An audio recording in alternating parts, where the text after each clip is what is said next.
want to put up a post here on X, courtesy of the New York Post, which they say that top Secret Service officials were aware of, quote, classified threat 10 days before Butler assassination attempt and failed to tell agents, law enforcement guarding Trump. This goes back to that breakdown in communication, which has been top of mind throughout the investigation. But how do Secret Service officials kind of become aware of these threats? What is the chain that it goes through to make sure that it is a credible threat? Yeah, this is a very disappointing statement here. And when I heard it yesterday, it's very troubling. Look, the agents who are on the ground doing the work rely on not only liaison with local police and police departments, they rely on intelligence from various agencies, to include the Secret Service, to include the FBI, to include the CIA. All of those agencies, again, after 9/11, have been tasked with working together.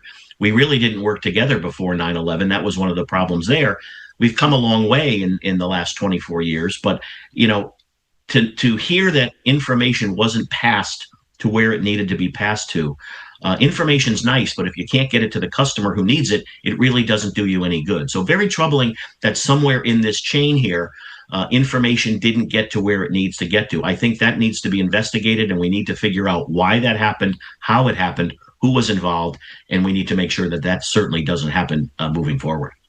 And that investigation is still ongoing even a year later. Bobby, we really appreciate all of the insight and kind of the background that you've been able to give, specifically with this angle and security for the president and even presidential candidates. Is there anything that you feel maybe people haven't talked about enough, specifically having to do with Secret Service, their tasks with this security, and also what happened in Butler a year ago? Well, this was a very difficult day for the Secret Service, obviously for President Trump sustaining that injury. It was very difficult for the agents that were around his detail. Also very difficult for the agents who didn't perform very well that day. But we also have to make sure that we don't forget Mr. Compatore, who lost his life that day based upon the actions of the agents there, not putting in a good protective plan. So we can't forget him and the other two individuals who were shot. The Secret Service works hard every day. Terrific people there. Who go out and work hard. They're away from their families, nights, weekends, holidays, missing anniversaries, and things of that nature.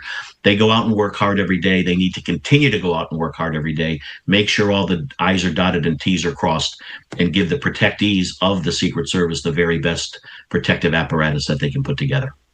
And of course, important to remember that even though the president did get out alive, it was a deadly shooting that went down there in Butler. Bobby McDonald, a former Secret Service agent, we appreciate your time here at Live Now from Fox. Thank you for joining.